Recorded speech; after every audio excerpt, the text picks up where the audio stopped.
Hello. Hello. Hello. I'm going to do a quick review, and while I'm doing the review, what I want to do is use it sort of like a meditation and an opportunity for us to get centered. So I'd like to ask you to just breathe. Just breathe through this and open yourself up to receiving. So take about 5 or 10 minutes, and by then, hopefully that will get our energies centered. Because we're talking about the development of trust. The development of trust in your own Holy Spirit, your own higher self. Now I'm going to talk about the stages that you're going to go through when you're developing trust. The first stage of developing trust is going to look like some things are being taken away. Because it's rarely understood initially that their lack of value is being recognized. You might not yet be at the point at which you can make the shift entirely, internally. So if you're not ready to make the shift internally, the plan will sometimes call for changes in what seem to be external circumstances. And if you're going through a lot of changes in your external circumstances right now, these changes are always helpful. Even if you feel like crap, it's helpful. If you're feeling excited and happy about the changes, it's helpful. So when you have declared that all the changes that you're going through are helpful, when you have learned that much, you will go to the next stage.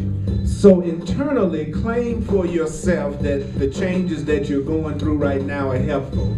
Even if it doesn't feel like it, the changes that you're going through are helpful. Take a breath, take a lot of breaths. The second stage is a period of sorting out. Because when you've learned that the changes in your life are helpful, you have to decide all things on the basis of whether it increases the helpfulness or hampers the helpfulness. And sometimes we are afraid to apply the truth to every situation because it takes great learning, it takes great understanding to understand that all things, all events, all encounters, and all circumstances are helpful. All things, all events, all encounters, and all circumstances are helpful. All things, all events, all encounters, all in circumstances are helpful. It is only to the extent to which they are helpful that you should give it any reality. You should only use the word value for something that you feel is truly helpful in helping you achieve your goal. And in case you've forgotten, your goal is peace, total fulfillment, happiness. That's the real goal. And if you're feeling unhappy right now, it may be because you have decided how that should happen, and it's not happening the way you planned it. But that doesn't mean your happiness can't happen. It just means it's not happening according to your plan. And you're going to be so thankful one day that your plan didn't work out. You're going to feel like, oh my God, I'm so glad none of my plans turned out the way I planned them. You want to let your higher self, your Holy Spirit, the God within you, give you the plan. So the next stage is the stage of relinquishment. See, there's no point in sorting out what's valuable from what's valueless. There's no point in sorting out what's valuable from what's valueless unless you take the next obvious step. That is you giving up. Give up the valueless. Something that's causing you pain all the time. Something that keeps you from enjoying your life and yourself and feeling fulfilled. A relationship that's full of conflict and strife. Things within yourself that's keeping you from feeling totally fulfilled. You want to let that go. And when you let it go, where you thought you were going to experience grief, you're going to find a happy lightheartedness instead. where you thought you were having to give up something that you really wanted, you're going to find a gift bestowed on you. Oh, I'm ready for my gift. Are you ready for your gift? I'm ready for my gift.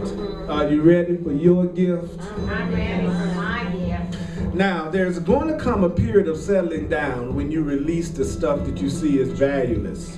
And when you're in this period of settling down, you're going to consolidate your learning. You're going to see where you can apply what you have learned to every single area of your life. You're going to be freaked out by the potential for what you've learned. And you're going to see your whole way out of any conflict, which would be give up what you do want, keep what you do. Give up what you do not want. What you do.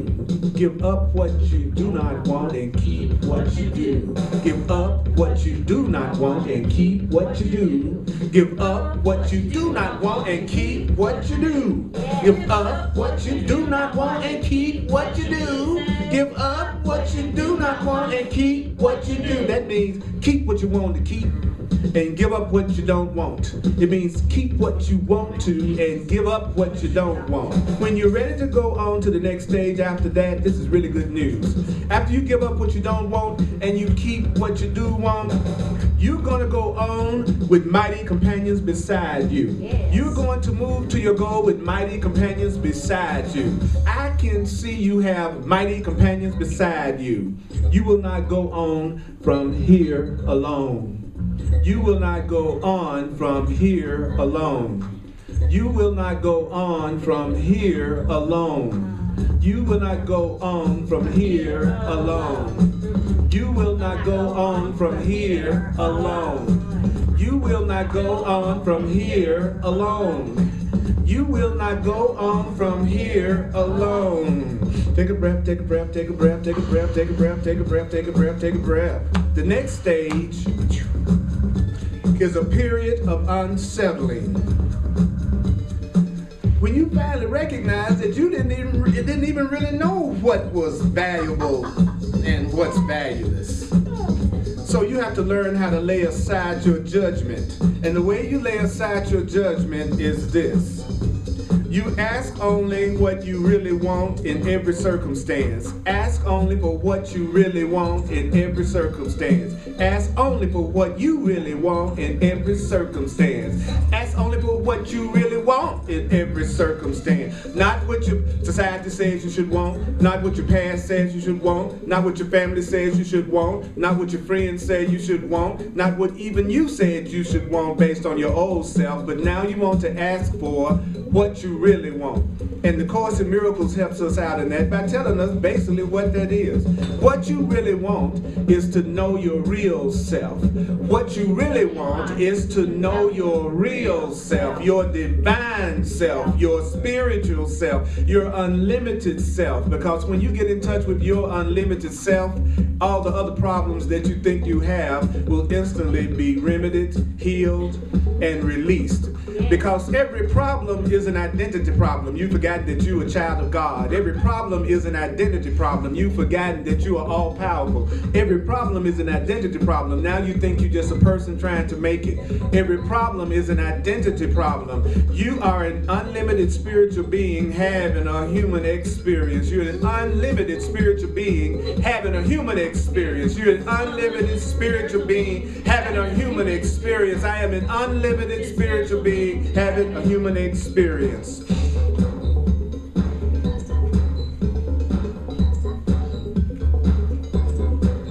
So finally, there's a period of achievement.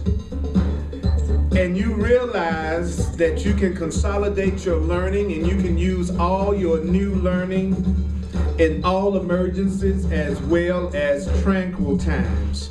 You experience tranquility, tranquility, tranquility, tranquility.